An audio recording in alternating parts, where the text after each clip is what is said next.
Nah, kalau kejadian udah seperti ini wajib sekali kalian punya bukti-buktinya karena sekarang yang turun adalah DC-nya langsung seperti halnya yaitu Indosat yang udah ada korbannya gara-gara penagihan yang secara arogan seorang ibu harus kehilangan anak yang ada dalam kandungannya. Assalamualaikum warahmatullahi wabarakatuh. Apa kabar teman-teman semuanya? Semoga semua dalam keadaan sehat walafiat ya. Diberikan kesehatan, kelancaran, serta kemudahan dalam segala urusan apapun itu. Hari ini semangat kita makin kita kuat mental.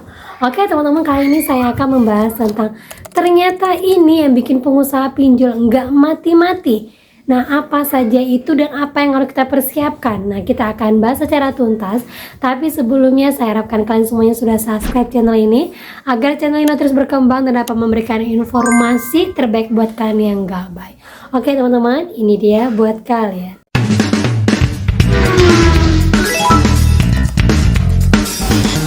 Oke teman-teman, informasi baru datang dari Jawa Timur yang mana informasinya rame-rame para ASN mulai menggugat cerai pasangannya rata-rata karena pinjol. Nah, seperti ini informasinya, puluhan ASN di Jatim mengajukan cerai tiap minggu. Pinjol jadi pemicunya. Nah, entah kenapa ya ASN ini paling banyak loh kalau nggak salah ya pengguna pinjol.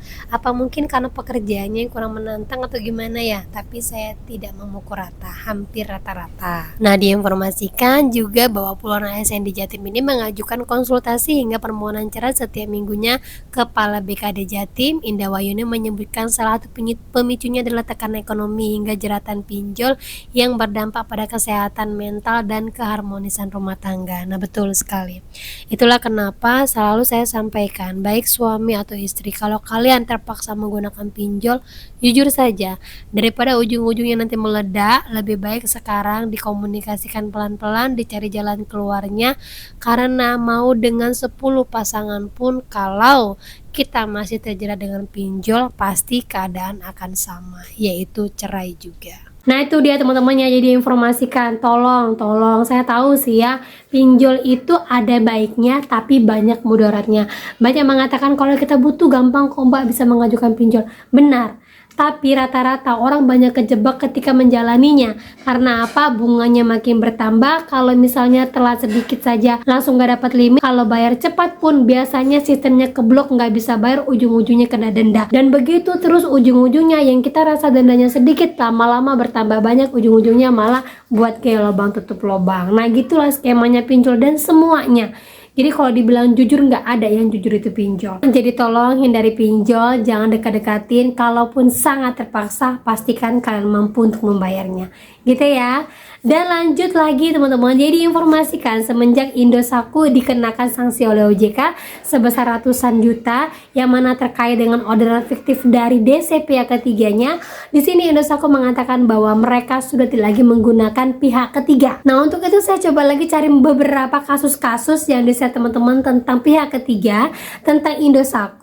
Nah, kalau kalian dapatin seperti ini, jelas bahwa yang melakukan itu adalah dari DC-nya langsung. Nah, ini jelas bisa kalian laporkan, kalian screenshot bukti rekaman video, jangan lupa dilakukan semuanya dan laporkan biar kena denda lagi. Nah, ini pernyataan resminya mengatakan bahwa Indosat tak lagi pakai jasa debt collector akibat sanksi OJK. Berarti kalau kalian menemukan kejadian seperti ini mengatakan bahwa aku udah gagal bayar Indosat 2 tahun tapi kemarin rumahku didatangin DC Indosat 3 orang.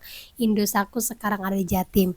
Bisa jadi ini adalah pihak ketiga yang disewa harian karena DC-nya itu yang turun adalah DC dari Indosat sendiri. Nah, kalau kejadian udah seperti ini wajib sekali kalian punya bukti-buktinya karena sekarang yang turun adalah DC-nya langsung seperti halnya yaitu Indosat yang udah ada korbannya gara-gara penagihan yang secara arogan seorang ibu harus kehilangan anak yang ada dalam kandungannya. Udah gitu HP-nya diambil dan orangnya nggak mau tanggung jawab.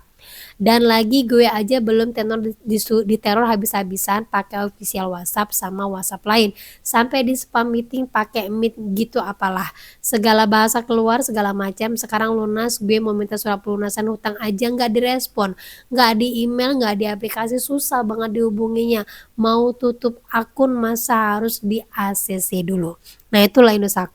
Ini semua kelakuan dari DC-nya langsung karena sudah pernyataan resmi bahwa mereka tidak menggunakan pihak ketiga. Nah itu dia teman-teman ya, tapi perlu kalian ketahui ternyata para petinggi-petinggi dari Indosat itu adalah petinggi-petinggi dari AFPI. Nah seperti ini informasi yang beredar, biar sama-sama kita tahu isinya orang AFPI itu adalah para ketua-ketua dari pinjol. Nah ini kita lihat ada Ibu Yulvina Maulita Napitupulu. Nah di sini beliau adalah eksekutif direktur dari Indosat, kemudian posisinya di AFPI adalah sebagai pemimpin dari bidang organisasi dan keanggotaan. Namun bukan hanya dia saja, di sini ada dari Kredito, kemudian Bantu Saku, kemudian ada Bapak dari Tommy Yuwono yang ketua dari 3 aplikasi pinjol, belum saya cari siapa, dan yang terakhir itu adalah Ibu Yulvita, ketua dari Indosat. Jadi kadang-kadang wajar kenapa setiap pengaduan kalian ke AFPI kalau tidak lengkap nama pinjolnya mereka nggak mau respon, karena petinggi-petingginya itu adalah pemilik dari pinjol itu sendiri. Nah banyak yang mengatakan bahwa orang-orang AFPI itu adalah orang-orang pinjol. Betul, jawabannya betul, orang-orang AFPI itu adalah orang-orang pinjol. Nah untuk itu kalau kalian melakukan pengaduan, jangan lupa semua buktinya beserta dengan ucapan dari DC-nya mengatakan bahwa kami dari pinjol ABC. Jadi kalian teruskan kepada OJK, terus akan diteruskan kepada AFPI, baru kepada pinjolnya. Nah itu penguat kalian. Dan lanjut lagi teman-teman, jadi menurut AFPI juga bisnis pinjol ini nggak akan pernah sepi. Karena apa? Ternyata dalam satu hari itu pengajuan untuk pinjol itu hampir 2-3 juta orang. Nah inilah menyebabkan orang-orang kaya di atas sana tergiur untuk memulai bisnis pinjol, dan kalianlah sasarannya, para pelaku menengah ke bawah. Seperti informasi ini, Ketua Umum AFPI Bapak Enjing mengatakan bahwa data ini terpantau hampir secara real time melalui sistem pusat data fintech yang mereka miliki. Angka tersebut adalah mencakup peminjam baru ataupun peminjam lama yang mengajukan pinjaman kembali. Jadi informasinya setiap hari ada sekitar 2 juta sampai 4 juta orang paling sedikit yang apply untuk pengajuan pinjaman, baik yang baru ataupun pengguna lama, dan ini baru diinformasikan tanggal 3 hari Jumat kemarin, yang artinya setiap hari paling sedikit itu 4 juta orang pengajuan untuk pinjol. Jadi tahu kenapa ya bisnis pinjol ini dipelihara. Dan rata-rata dari 2 juta sampai 4 juta orang itu pengajuan pinjolnya itu rata-rata di angka 3 juta sampai 6 juta setiap harinya. Dan rata-rata itu dimiliki ataupun diminta oleh pengusaha rumahan yang butuh dana cepat. Dan saya yakin bukan hanya pengusaha rumahan, tapi yang konsumtif pun juga ada. Jadi tahu kan ya, angka 3 juta sampai 6 juta kalian kalikan saja dengan 4 juta orang, itu sudah berapa miliar uang yang beredar setiap harinya hanya dari pinjol saja. Itu alasan utama kenapa pinjol sekarang itu dipelihara dan sulit untuk bangkrut ataupun dibangkrutkan oleh pemerintah. Nah sebagai tambahan lagi, informasi dari AFPI 70-80% itu investornya dari luar negeri seperti Singapura, Cina, Eropa, Rusia, dan India.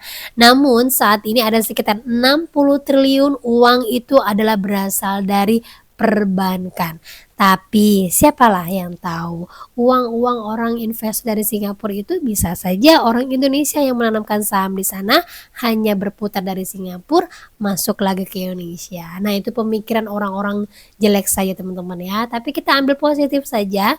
Artinya apa? Kalau semakin kalian menggunakan pinjol, ya efeknya seperti ini.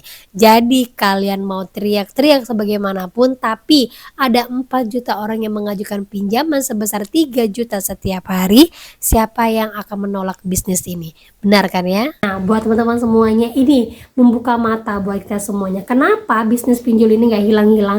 Kenapa kalau banyak orang yang galbay tapi uangnya gak pernah habis? Jadi saya kembalikan lagi kepada kalian, apakah kalian mau terus-terusan menggunakan pinjol? Apakah nanti ke anak cucu kita akan terus-terusan seperti ini? Bahkan kita akan bisa lihat efeknya seperti apa. Untuk mahasiswa aja semua universitas sudah disusupi oleh pinjol. Bagaimana dengan anak-anak kita nantinya yang baru tamat SMA, bahkan masih SMA itu sudah menggunakan KTP. Jadi pikirkan baik-baik, ingatkan keluarga kalian, karena kalau bukan kalian sendiri yang mengingatkan, mereka semua pasti tidak akan tahu. Gitu teman-teman ya. Nah oke, itu dia informasi yang bisa saya sampaikan buat kalian. Semoga informasi ini menjadi mood booster, semangat baru, dan akhir kata saya ucapkan Assalamualaikum warahmatullahi wabarakatuh.